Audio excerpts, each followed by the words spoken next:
Have you ever heard someone say, "Don't judge me"? In our culture, those three words are used to shut down almost any moral conversation. But when Jesus said, "Do not judge," he didn't mean ignore sin or abandon discernment. He meant something far deeper.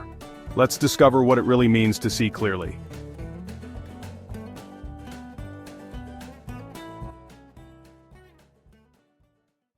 Matthew 7:1 begins with, "Do not judge, or you too will be judged."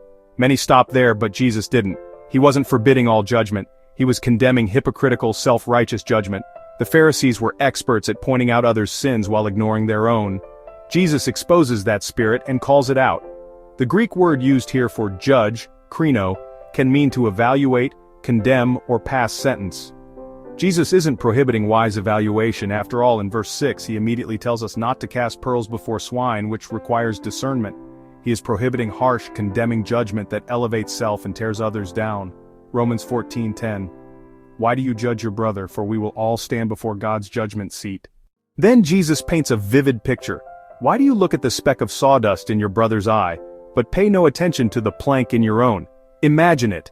A man with a log sticking out of his eye trying to perform delicate surgery on someone else's speck. It's ridiculous, and that's the point. Hypocritical judgment blinds us to our own need for grace.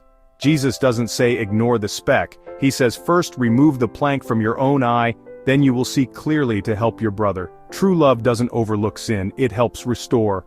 But restoration must always start with humility. Galatians 6:1. If someone is caught in a sin, you who live by the Spirit should restore that person gently. But watch yourselves, or you also may be tempted. A man squinting with a log in his eye versus someone helping gently remove dust. Finally, Jesus warns, do not give dogs what is sacred, do not throw your pearls to pigs. In other words, discernment is necessary. Some will reject truth, trample it underfoot, and even turn against you.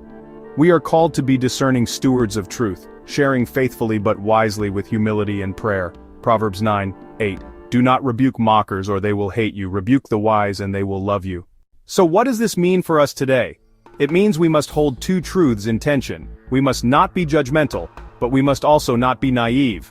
We are called to humility, not hypocrisy, to discernment, not harsh condemnation. The key is this.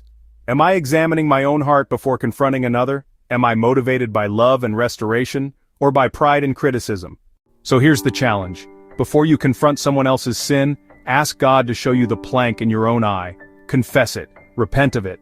Then, if God leads you, gently help your brother or sister. And when you encounter someone who tramples truth, don't waste your pearls. Pray for them, love them, but don't cast God's treasures into the mud. This week ask God to give you eyes that see clearly, eyes that are humble, discerning, and full of grace. Because when you see clearly, you can love deeply and point others to the only judge who saves, Jesus Christ.